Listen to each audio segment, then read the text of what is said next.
Okay guys, so this is the last video. It's just going to go through some quotes that I've been really wanting to share with you. You can pause this video at any time.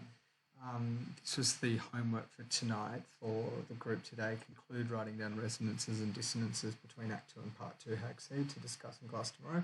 Obviously we can't do that because I won't be there. But I did want to just talk to a few main ideas in Hagseed Part 2 that aren't in the other document.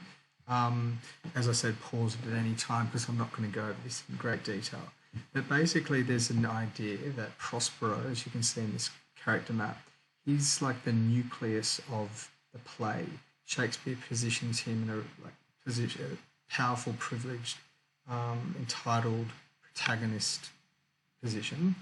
And I would argue that Hagseed decentralizes Felix's power as an archetypal protagonist. He's not quite in the middle here. He's almost sort of more democratically positioned with other characters. And you might even think who does have the most power, and the title does give us hints at that idea. Hagseed. So in Hagseed, end of chapter 6, I've highlighted some quotes and ideas here. But I think this is a really important idea because it's outward telling us what Felix's point is in this book. So it says he required a purpose. First, he needed to get his tempest back. Second, he needed to release Miranda. Linked to the tempest, he needed to release Miranda, but he also wants revenge. So there's that sort of dual purpose at play throughout the novel. He has this rage and thirst for justice, but he also acknowledges that he has to free himself. So this last quote, chapter 7, break out of your cell.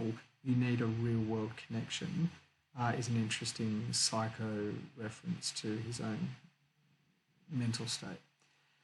I'll let you read over that one, but that's an interesting idea in part 2, leading up to part 2, about the role of Shakespeare in the novel.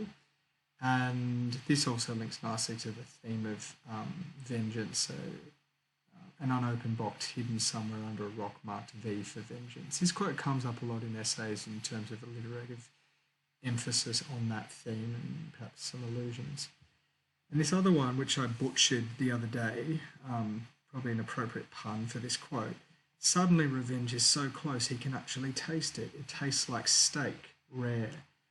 Now, that's referred to as an olfactory allusion to taste, but it also is a nice simile to hone in on that theme of revenge again. So for homework, I've put up an excellent YouTube video. Please watch this one from the guys at Ignite HSC. He talks really beautiful analysis on vengeance and mercy and uses this quote from Atwood where she says, the play is all about vengeance versus mercy, as in so many Shakespeare's plays. Have a listen to that analysis, take some notes. I know it's a 12-minute video, but even if you just listen to half of it, you're going to get a lot out of that.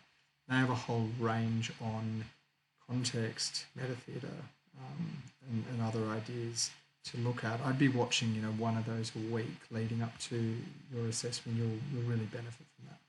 So that's homework for tomorrow night. Good luck, and email me if you have any questions. I'll see you again Thursday. Okay, thanks, guys.